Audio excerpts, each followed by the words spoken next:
History के पिछले class में हमने मगध महाजनपद को देखा था। हमने देखा था कि कैसे मगध एक महाजनपद और फिर वहाँ साम्राज्य की तरफ बढ़ने की जो प्रक्रिया थी। हालांकि मगध का एक बड़े साम्राज्य के रूप में रूपांतरण तो मौर्य काल में होता है, लेकिन साम्राज्य बनने की प्रक्रिया की शुरुआत हो जाती है बिंबिसार के समय के साथ। तो उसको हमने देखा था। आज के टॉपिक में हम 6th सेंचुरी BC, 6ठी शताब्दी ईसा पूर्व में जो भारत में धर्म के क्षेत्र में जो परिवर्तन नज़र आते हैं उसको हम देखते हैं। तो हमारा आज का जो टॉपिक है वो है गौतम बुद्ध। लेकिन हम गौतम बुद्ध पर आए इससे पहले कुछ हम बैकग्राउंड को देखते हैं कि 6th सेंचुरी BC यानी 6ठी शताब्दी ईसा पूर्व में जो समाज है उसमें धार्मिक जीवन में किस तरह के बदलाव हो रहे होते हैं। इतिहास को रटने की तुलना में समझना ज़्यादा ज़रूरी है। अगर जितना आप इतिहास को समझेंगे उतना आपको कम रटना पड़ेगा। तो होता ये है कि जैसा कि हमने आपको वैदिक काल वाले चैप्टर में बताया था कि उत्तर वैदिक काल के अंत तक आते आते धर्म, यज्ञ, पुरोहित इन सब का महत्व बहुत अधिक बढ़ चुका था और बड़े बड़े यज्ञ होने लगे थे जिसमें पशुओं की बलि दी जाने लगी थी।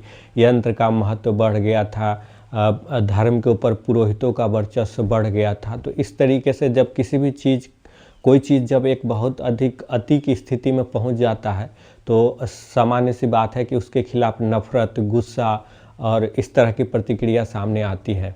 और इसको आपने उपनिषद के रूप में देखा था जिसमें कहा गया, जिसमें यज्ञ की तुलना एक टूटी हुई नाव से की गई है और फिर उपनिषद में ज्ञान के ऊपर बल दिया गया है।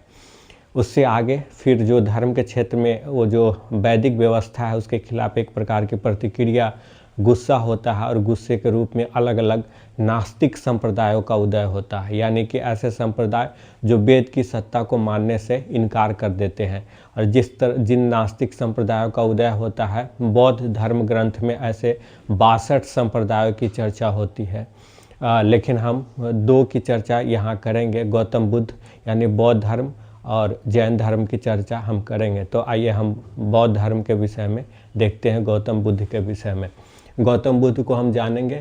सबसे पहले हम जानेंगे कि इनके प्रारंभिक जीवन के विषय में, कि गौतम बुद्ध का प्रारंभिक जीवन कैसा था, कहाँ इनका जन्म हुआ, कैसे इनका पालन पोषण हुआ, उसको देखेंगे। फिर हम इनके गृह त्याग की घटना को देखेंगे कि किस स्थिति में और कब इन्होंने अपना गृह त्याग दिया और संन्यास के रास्ते पर चले गए। फिर ज्ञान प्राप्ति की देखेंगे कि इनको ज्ञान प्राप्ति कब हुई, कहाँ हुई। फिर ज्ञान प्राप्ति के बाद इन्होंने जो अपना उपदेश देना, अपने प्रसार शुरू किया, अपने विचारों का प्रचार प्रसार शुरू किया, उसको हम देखेंगे कि इन्होंने प्रथम उपदेश कहाँ दिया, किसको दिया, इसको देखेंगे। फिर उसके बाद हम देखेंगे कि बौद्ध धर्म के प्रसार के लिए इन्होंने क्या क्या काम किया, उसको देखेंगे। फिर हम देखेंगे कि इनकी मृत्यु कहाँ हुई। उसके बाद हम जो अलग अलग बौद्ध संगीति या बौद्ध धर्म के नियम और बुद्ध की शिक्षाओं के ऊपर विचार विमर्श के लिए जो अलग अलग बौद्ध संगीति बुद्धिस्ट काउंसिल का आयोजन होता है, 4 आप जानते हैं 4 बुद्धिस्ट काउंसिल आयोजित की जाती है, उसको देखेंगे।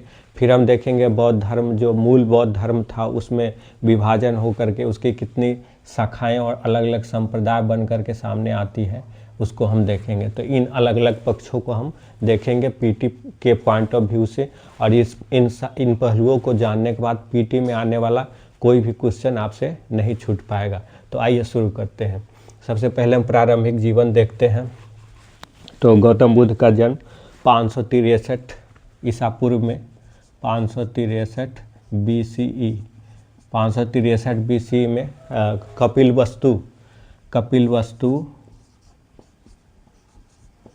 कपिलवस्तु के लुम्बिनी ग्राम में होता है। लुम्बिनी ग्राम में होता है। गौतम बुद्ध का जन्म 563 ईसा पूर्व में कपिलवस्तु के लुम्बिनी ग्राम में होता है।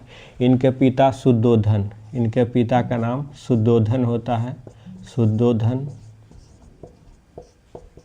शुद्धोधन ये शाक्य कुल के मुखिया होते हैं। शाक्य कुल, ये नाम याद रखिएगा, शुद्धोधन शाक्य कुल के मुखिया थे। इसको याद रखिएगा। इनकी माता का नाम माया देवी। माया देवी कोलीय गणराज की कन्या थी। कोलीय गणराज की कन्या थी। कोलीय गणराज की कन्या थी। और गौतम बुद्ध के बचपन का नाम सिद्धार्थ था। गौतम बुद्ध के बचपन का नाम सिद्धार्थ था। हालांकि आगे चलकर जब इन्हें ज्ञान प्राप्ति हो जाती है, जब ये बहुत प्रसिद्ध हो जाते हैं, तो इनको और कई नामों से जाना जाता है। जैसे उनमें से एक प्रसिद्ध नाम है मैत्रेय, अवलोकितेश्वर,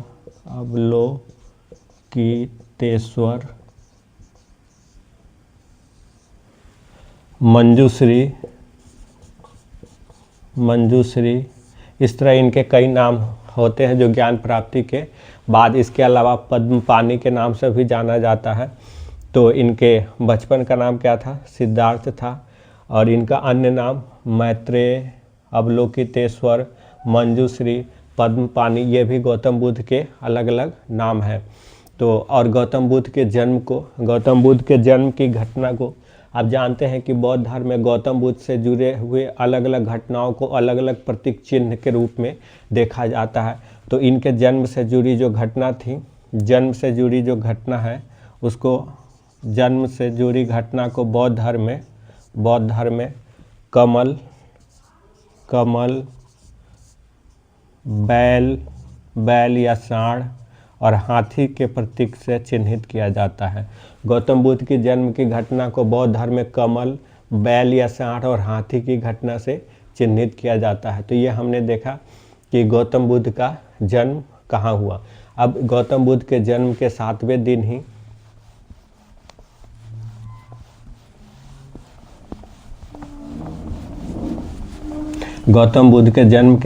दिन ही इनकी माता जो थी माया देवी, उनका देहांत हो जाता है। माया देवी का देहांत हो जाता है और नतीजा इनका पालन पोषण इनकी मौसी या बीमाता, इनका पालन पोषण इनकी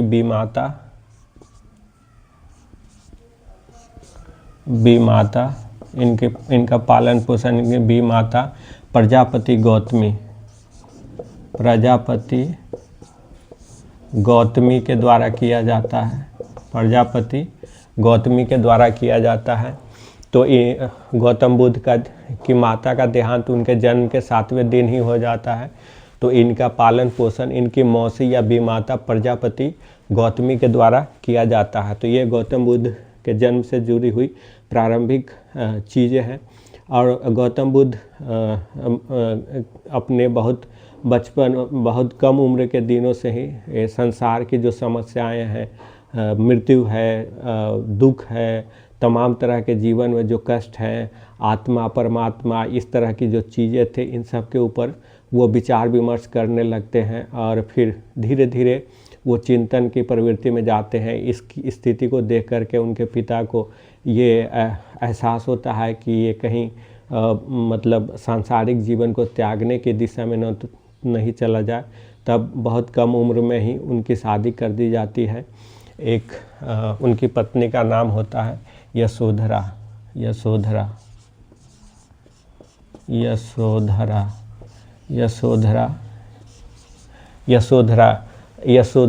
के साथ उनका शादी कर दिया जाता है। और यशोधरा भी शाक्य कुल की ही एक कन्या होती है। लेकिन इन सब के बावजूद गौतम बुद्ध का जो मन है वो इन चीज़ों में रमता नहीं है। हालांकि जो यशोधरा है उनसे गौतम बुद्ध को एक पुत्र की प्राप्ति होती है जिसे हम राहुल के नाम से जानते हैं। लेकिन इन सब के बावजूद गौतम बुद्ध को इन सांसारिक जीवन से विरक्ति का भाव होने लगता है।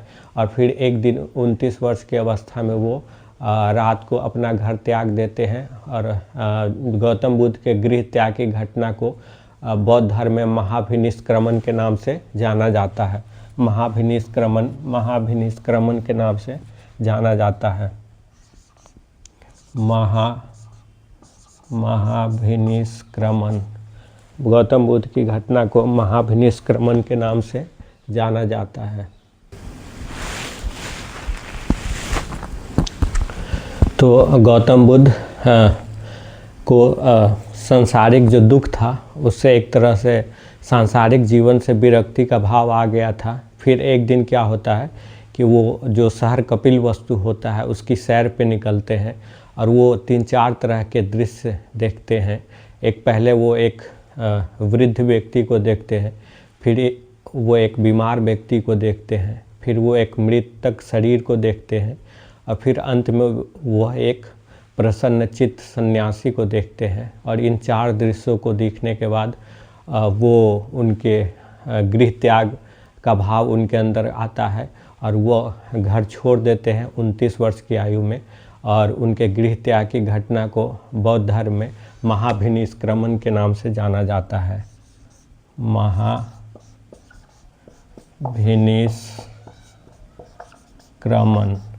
महाभिनिष्क्रमण के नाम से जाना जाता है। उनके गृह त्याग की घटना को बौद्ध धर्म में महाभिनिष्क्रमण के नाम से जाना जाता है।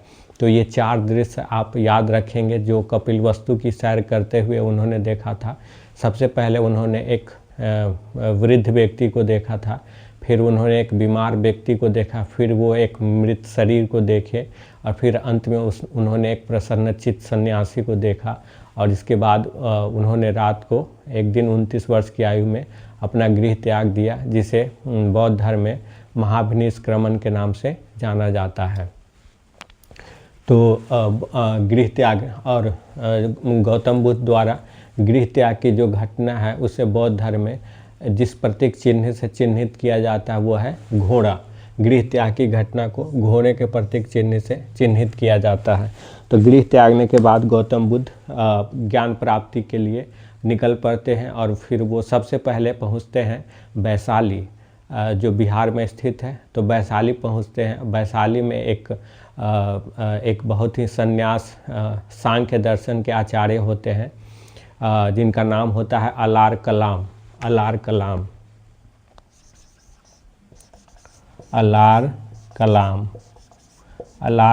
जिनका नाम होता है अलार कलाम। तो ये अलार कलाम सांख्य दर्शन के ज्ञाता होते हैं और यहाँ पे ये अपनी साधना शक्ति के लिए इनकी प्रसिद्धि होती है।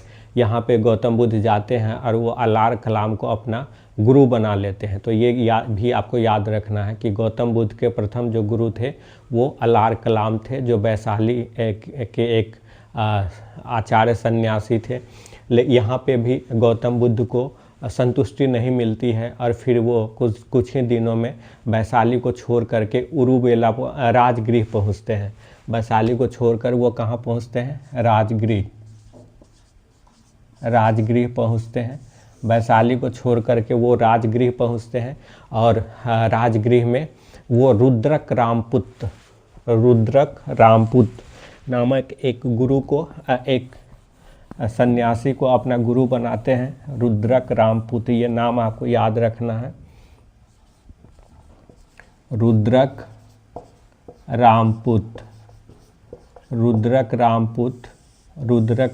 रामपुत नामक एक सन्यासी को अपना गुरु बनाते हैं और यहाँ भी कुछ दिन तक रहते हैं, लेकिन यहाँ भी उनको संतुष्टि नहीं मिल पाती है। फिर वो राजगृह को छोड़ करके वो उरुवेला चले जाते हैं। उरुवेला, जिसको वर्तमान में बोध गया के नाम से जाना जाता है। तो जहाँ गौतम बुद्ध को ज्ञान की प्राप्ति होती है वो उरुवेला चले जाते हैं। जब वो उरुवेला जाते हैं तो उनके साथ राजगृह से 5 और इसी तरह के जो सन्यासी होते हैं उनके साथ आते हैं, जो ज्ञान प्राप्ति की तलाश में रहते हैं। और यहाँ आकर के जब वो उरुवेला आते हैं तब उन्होंने तपस्या करना शुरू किया और आरंभ में वो काफ़ी कठोर तपस्या प्रारंभ करते हैं, साधना प्रारंभ करते हैं, जिसमें जल अन्न सब कुछ त्याग कर देते हैं। लेकिन कुछ ही दिनों में उनको एहसास होता है कि ये गलत रास्ता है। फिर वो एक नए तरीके अपनाते हैं जो पहले की तुलना में थोड़ा कम कठोर होता है। और इस रास्ता बदलने की वजह से जो उनके 5 उनके साथी होते हैं वो उनका साथ छोड़ देते हैं।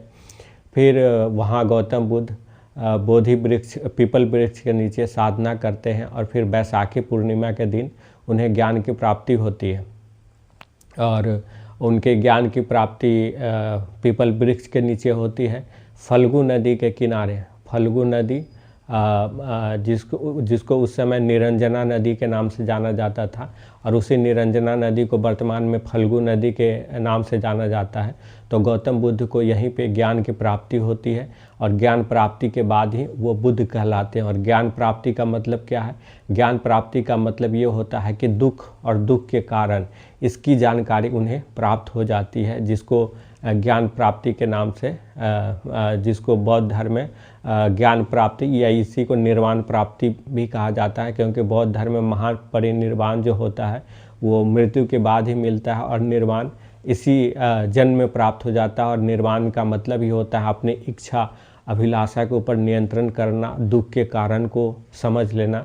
तो इस तरह गौतम बुद्ध को ज्ञान की प्राप्ति हो जाती है, और गौतम बुद्ध की ज्ञान की प्राप्ति के बाद वो अपने ज्ञान का प्रसार करने के लिए, लोगों को बताने के लिए, धर्म अपने विचारों का प्रसार करने के लिए वो बोध गया से वो चले जाते हैं ऋषिपत्तन या मृगदावन, जिसको हम सारनाथ के नाम से वर्तमान में जानते हैं, जो कि बनारस के पास है। तो उसी सारनाथ में आते हैं। सारनाथ को उस समय ऋषिपत्तन के नाम से भी जाना जाता था।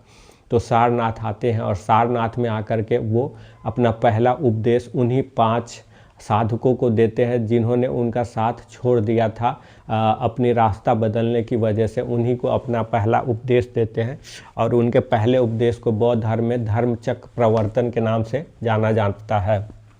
धर्मचक्र प्रवर्तन दरअसल क्या है, इसमें इंक मैंने डाला है लेकिन ये पता नहीं क्यों आज काम नहीं कर रहा है। आज काम ही नहीं कर रहा है ये, इसमें हमने इंक डाला है इसके बावजूद, तो आप माफ़ कीजिएगा, ये काम नहीं कर रहा है।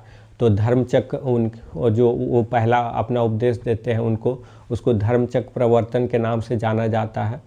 बौद्ध धर्म में उनके प्रथम उपदेश को धर्मचक्र प्रवर्तन के नाम से जाना जाता है। और वो 5 साधकों जो अपना उपदेश देते हैं, वो उपदेश क्या था? वो 4 आर्य सत्य का उपदेश था। उस उपदेश को 4 आर्य सत्य के नाम से जाना जाता है। और वो 4 आर्य सत्य क्या था? वही था दुख दुख क्यों है? वो पहला था कि दुख ही दुख है, दुख का कारण है, दुख का निवारण है, और दुख निवारण के साधन है, जिसको हम आगे पढ़ेंगे गौतम बुद्ध की शिक्षा के रूप में। तो वो यही दुख के कारण की शिक्षा वो अपने 4 जो उनके 5 साथी जिनको वो सारनाथ में उपदेश देते हैं, वो इन्हीं से जुड़ा हुआ होता है। तो ये प्रथम उपदेश है, और उनके प्रथम उपदेश को ही बौद्ध धर्म में जिस प्रतीक चिन्ह से चिन्हित किया जाता है वो है चक्र प्रतीक चिन्ह से उनके प्रथम उपदेश को बौद्ध धर्म में प्रतीक चिन्ह के रूप में चिन्हित किया जाता है।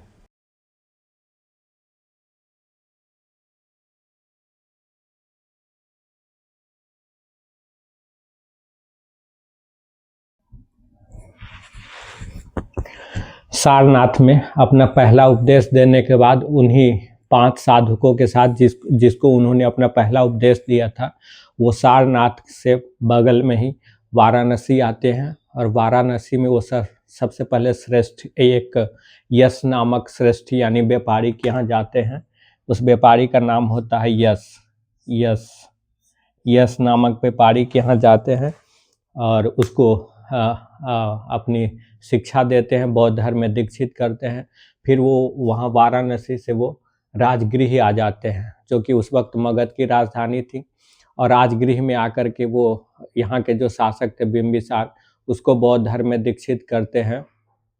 और राजगृह में वो दरअसल क्या है कि अब गौतम बुद्ध वर्षा काल को छोड़ करके बाकी सभी ऋतुओं में अपने विचार, अपने ज्ञान और बौद्ध धर्म का जो प्रचार प्रसार है उसका काम करते हैं। वर्षा ऋतु में वो किसी एक जगह पर ठहर जाते हैं। तो राजगृह में वो अपने जीवन का दूसरा, तीसरा और चतुर्थ वर्षा ऋतु बिताते हैं राजगृह में। और राजगृह में ही यहाँ पे जो बिंबिसार था वो गौतम बुद्ध को एक विहार दान में देता है। उस विहार का नाम था वेलुबन। फिर राजगृह से गौतम बुद्ध अपने गृह नगर कपिलवस्तु जाते हैं और कपिलवस्तु में उन्होंने अपने परिवार के सभी लोगों को बौद्ध धर्म में दीक्षित किया और यहीं पे वो अपनी जो उनकी जो मौसी थी बीमाता प्रजापति गौतमी जिन्होंने इनका पालन पोषण किया था, उनको भी बौद्ध धर्म में दीक्षित करते हैं और बौद्ध संघ में प्रवेश होने वाली वो पहली महिला होती है प्रजापति गौतमी, जो कि उनकी बीमाता या मौसी होती है। कपिलवस्तु से गौतम बुद्ध वैशाली आते हैं और वैशाली में अपने जीवन का 5वां वर्षा ऋतु बिताते हैं। वैशाली में आप जानते हैं कि वैशाली जो गणराज्य था, उसमें कई छोटे छोटे गण शामिल थे, उसमें एक लिच्छवी भी गण था। तो लिच्छवी गण जो था वहाँ के शासक को और वहाँ के लोगों को वो बौद्ध धर्म में दीक्षित करते हैं और वैशाली में ही जो लिच्छवी शासक था उनके लिए एक विहार का निर्माण करवाता है, जिसको कुटाग्रशाला के नाम से जाना जाता है, कुटाग्रशाला। फिर वैशाली से गौतम बुद्ध वत्स जनपद जाते हैं। आप जानते हैं, हमने महाजनपद वाले चैप्टर में पढ़ाया था कि इलाहाबाद के आसपास का क्षेत्र में वत्स महाजनपद होता है और वहाँ का शासक होता है उदयन। उदयन को बौद्ध धर्म में दीक्षित करते हैं और जो वत्स का शासक होता है उदयन वत्स का शासक होता है उदयन ने उनको एक विहार उपहार में दिया था, जिसको घोषिताराम विहार कहते हैं। उसको हम क्या कहते हैं? घोषिताराम विहार के नाम से जानते हैं। तो आप ये याद रखिएगा, जो घोषिताराम विहार है वो गौतम बुद्ध को वत्स के शासक उदयन के द्वारा उपहार में दिया जाता है, जबकि जो वेलुवन विहार है वो बिंबिसार के द्वारा उपहार में दिया जाता है। तो उसके बाद फिर वो कोसल जाते हैं। कोसल में आप जानते हैं वहाँ का शासक उस वक्त प्रसेनजीत होता है और प्रसेनजीत को उन्होंने बौद्ध धर्म में दीक्षित किया और प्रसेनजीत के द्वारा उन्हें एक विहार उपहार में दिया गया था, जिसका नाम है जेतवन विहार। और गौतम बुद्ध अपना सबसे अधिक उपदेश वैशाली की राजधानी कोसल की राजधानी जो होती है श्रावस्ती, वहाँ पे अपना सबसे अधिक उपदेश देते हैं। और बताया जाता है कि गौतम बुद्ध कोसल में 21 बार गए थे, यानी 21 वास उन्होंने कोसल में किया था। तो सबसे अधिक अपने विचारों का प्रचार कोसल में ही गौतम बुद्ध के द्वारा किया जाता है। ये प्रश्न भी एग्जाम में पूछा जाता है कि गौतम बुद्ध ने अपना सबसे अधिक उपदेश कहाँ दिया था, तो वो कोसल की राजधानी श्रावस्ती थी, वही दिया था। कोसल जो महाजनपद था, वहीं पे अंगुलीमाल नामक एक डाकू था, जिसको गौतम बुद्ध ने बौद्ध धर्म में दीक्षित किया था। फिर कोसल से गौतम बुद्ध वहाँ से आ जाते हैं, जो मल्ल गणराज्य होता है वहाँ आ जाते हैं और मल्लों की राजधानी जो कि कोसल के पड़ोस में ही मल्ल गणराज्य होता है वहाँ आते हैं और मल्लों की जो राजधानी होती है पावा, वहीं पे उनको चुंद नामक एक लुहार होता है, उसके द्वारा कुछ खाद्य सामग्री खाने के लिए दिया जाता है, जिसको सुकर माधव कहते हैं। सुकर माधव का अर्थ होता है, कुछ इतिहासकार सुकर मतलब सुगर और माधव मतलब सुगर का मांस बताते हैं, लेकिन कुछ दूसरे इतिहासकार बताते हैं कि सुकर माधव का मतलब हुआ सुकर और माद का मतलब हुआ उसके पास के वनस्पति, यानी जहाँ सुअर रहता था उसके पास की वनस्पति से बनी हुई चीज। खैर वो जो भी कारण हो, वहाँ पे गौतम बुद्ध को बीमार होता है, लेकिन बीमारी की अवस्था में ही वो पावा से कुशीनारा आते हैं और यहीं पे 80 वर्ष की आयु में 483 ईसा पूर्व में गौतम बुद्ध की मृत्यु हो जाती है, जिसे बौद्ध धर्म में महापरिनिर्वाण के नाम से जाना जाता है। तो बौद्ध धर्म निर्वाण जीवन में ही प्राप्त हो जाती है, जबकि महापरिनिर्वाण तब भी प्राप्त होती है जब व्यक्ति की मृत्यु हो जाती है। तो 80 वर्ष की आयु में 483 ईसा पूर्व में गौतम बुद्ध की मृत्यु हो जाती है, उन्हें महापरिनिर्वाण की प्राप्ति हो जाती है। फिर हम आगे आइए देखते हैं कि गौतम बुद्ध के विचार और शिक्षा क्या थे। उन्होंने दो तरह के, उनके जो विचार थे वो दो तरह के थे। एक तो जो व्यवहारिक जीवन में उतारने वाला विचार है, और दूसरे विचार वो थे जो उस समय आत्मा, परमात्मा, ईश्वर को लेकर के उस वक्त के समाज में जो विवाद का विषय था कि आत्मा क्या है, परमात्मा क्या है, ईश्वर है या नहीं है, मृत्यु के बाद आत्मा का क्या होता है, इन सब चीज़ों के ऊपर उन्होंने अपना एक विचार दिया था। तो ये विचार उनके दो तरह के हुए, एक व्यवहारिक विचार हुए और एक दार्शनिक। तो इन दोनों को आइए हम देखते हैं।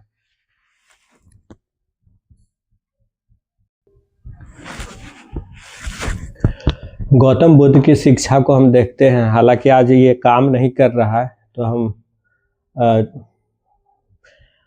शिक्षा गौतम बुद्ध की शिक्षा को हम देखते हैं। गौतम बुद्ध की शिक्षा को हम दो रूपों में बांटते हैं, एक व्यवहारिक शिक्षा जिसको अपने जीवन में उतारने की बात उन्होंने कही थी, और एक दूसरा है दार्शनिक शिक्षा जिसमें उन्होंने ईश्वर है या नहीं, आत्मा का क्या होता है, कर्म फल क्या है, इन सब चीज़ों के ऊपर उन्होंने अपना एक विचार दिया था। तो हम इसको दो हिस्सों में बांटते हैं, एक व्यवहारिक शिक्षा और दूसरा दार्शनिक शिक्षा।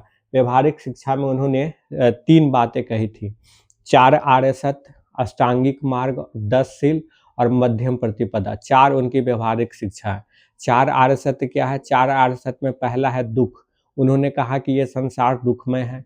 दूसरा है दुख समुदाय, अर्थात दुख का कारण। उन्होंने कहा कि ये संसार दुखमय है और इस दुख का कारण है। उसका कारण उन्होंने कामना, कामसा, इच्छा, कामना, लिप्सा, इसको बताया दुख का कारण। उसके बाद दुख निरोध, उन्होंने कहा कि इस दुख को दूर किया जा सकता है।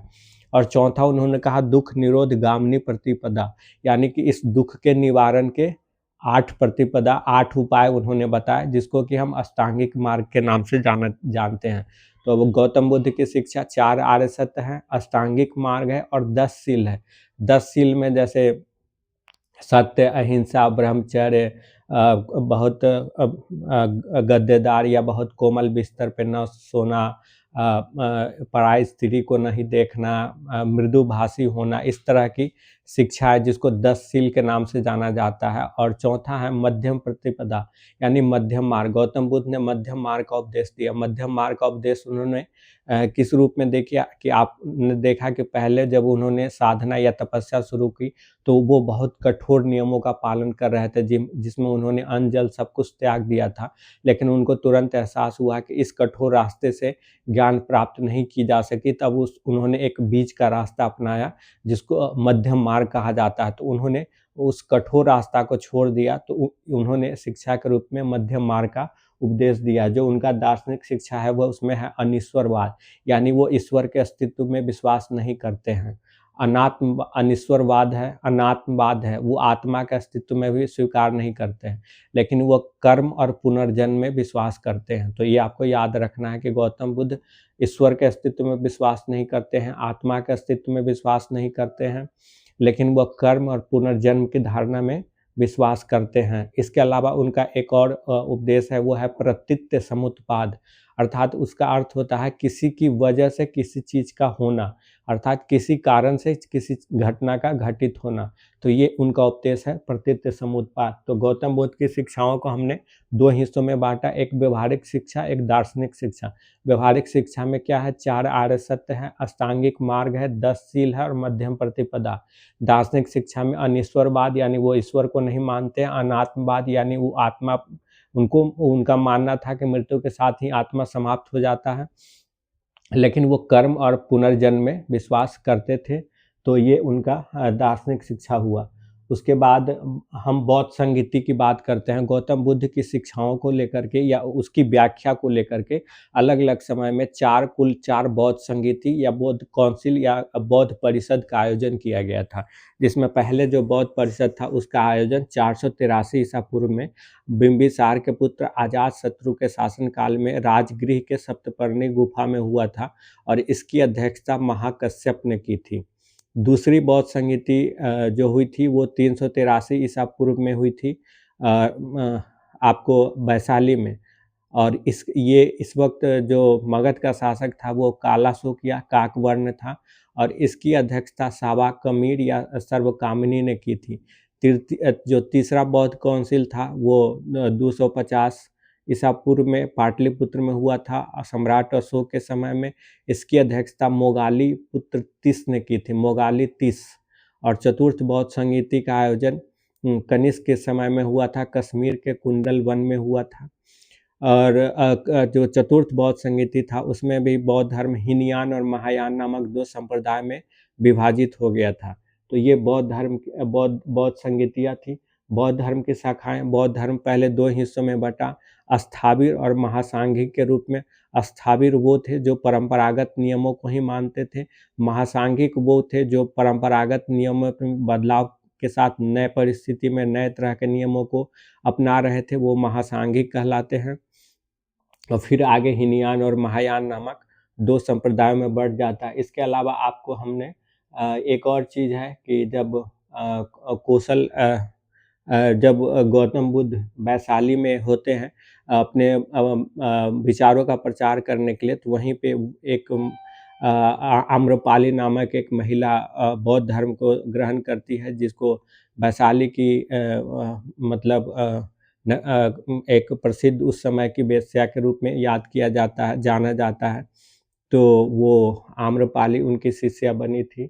इसके अलावा आपको एक चीज़ और बता दें कि जो गौतम बुद्ध की जन्मस्थली है लुम्बिनी, उसके विषय में जानकारी अशोक के जो रोमिनदेई अभिलेख है उससे प्राप्त होती है। और इस अभिलेख से ये पता चलता है कि अशोक अपने शासनकाल के 20वें वर्ष में वहाँ गया था लुम्बिनी में, और गौतम बुद्ध के जन्म स्थान होने के कारण अशोक ने वहाँ कर को कम कर दिया था, जो कर वहाँ से वसूले जाते थे उसको कम कर दिया। तो इस तरह हमने गौतम बुद्ध को देखा। चूँकि आज ये काम नहीं कर रहा है इसलिए हमें ये बहुत ही संक्षेप में ख़त्म करना पड़ा है, लेकिन अमूमन जितनी जानकारियाँ ज़रूरी है वो सब हमने इसमें आपको रख दिया है। भले हमने बहुत सारी चीज़ें बोर्ड पे लिख नहीं पाई है, लेकिन हमने बोलने के तौर पे सबको आपके सामने रख दिया है।